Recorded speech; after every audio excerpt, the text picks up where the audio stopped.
Homélie du Père Gilbert Adam sur l'Évangile selon saint Luc, chapitre 17, versets 1 à 6. Jésus disait à ses disciples: Il est inévitable que surviennent des scandales, des occasions de chute. Mais malheureux celui par qui cela arrive. Il vaut mieux qu'on lui attache au cou une meule en pierre et qu'on le précipite à la mer, plutôt qu'il ne soit une occasion de chute pour un seul des petits que voilà. Il nous faut consentir au réel, quitter notre représentation des choses pour dire oui à la vie renouvelée et plus pauvre. Des événements cruels peuvent surgir entre notre aspiration au bien, ce qui compte pour nous, et la réalité. La souffrance dans laquelle nous sommes peut atteindre notre capacité à croire, à espérer, à nous ouvrir à l'autre. Nous nous sentons près de défaillir en notre être, nier, bafouer en notre capacité d'action. Il s'agit d'accueillir la réalité et de voir comment avancer de nouveau sur la terre des vivants. En marche vers Jérusalem avec Jésus, nous prenons conscience de l'amour infini de Dieu qui nous est donné dans le combat de Jésus.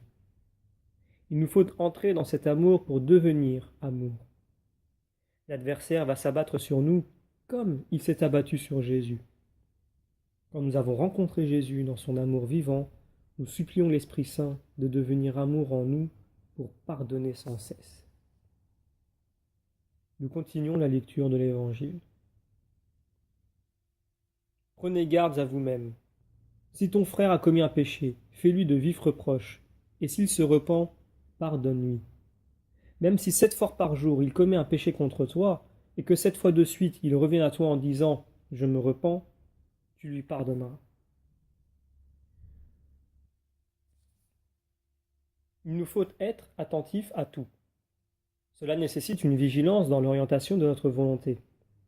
Jésus nous appelle à l'attention envers notre propre cœur pour contribuer à rendre possible la construction de l'unité entre nos frères. Parler, dire les choses que nous rencontrons, et si c'est nécessaire, offrir le pardon à l'autre. Il nous faut, avec Jésus, entrer dans une attitude qui dépasse nos propres capacités et qui nous appelle à nous situer autrement dans la réalité. Jésus nous invite à prendre le point de vue de Dieu, notre Père, que Jésus va manifester dans sa passion. Des sources surabondantes de grâce vont nous être données dans le pardon ainsi exercé. Nous assumons les combats venant de l'extérieur comme les combats venant de l'intérieur. Rester vulnérable, doux et humble en toutes circonstances, empêche notre imaginaire de prendre le pas sur la réalité. Nous terminons la lecture de l'Évangile. Les apôtres dirent au Seigneur: « Augmente en nous la foi. » Le Seigneur répondit: « Si vous aviez de la foi, gros comme une graine de moutarde, vous auriez dit à l'arbre que voici: Déracine-toi et va te planter dans la mer, et il vous aurait obéi. »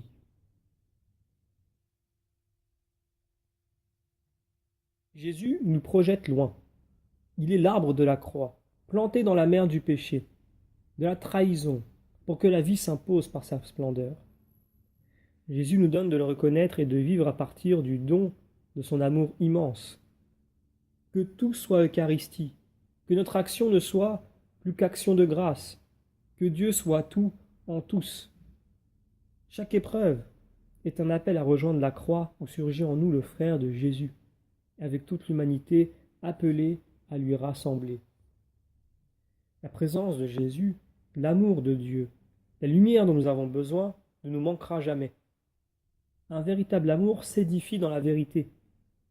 La foi est notre plus grand combat dans la nuit de notre vie. Nous ne voyons pas Dieu, mais nous croyons en lui. L'Esprit Saint, qui avait conduit Jésus au désert, est notre force et notre lumière. Il est celui qui imprime dans notre vie la vie de Jésus. Il faut que nous ayons le courage de nous dire les uns aux autres ce qui nous fait mal, ce qui nous blesse, pour ne pas entrer dans le scandale. L'autre a ainsi la possibilité de pardonner et de se rectifier, même si c'est 7 fois par jour. Nous demandons la grâce de grandir dans la foi qui est un don de Dieu. Que sans cesse nous tenions bon pour que, par la communauté chrétienne, devienne plus aimante.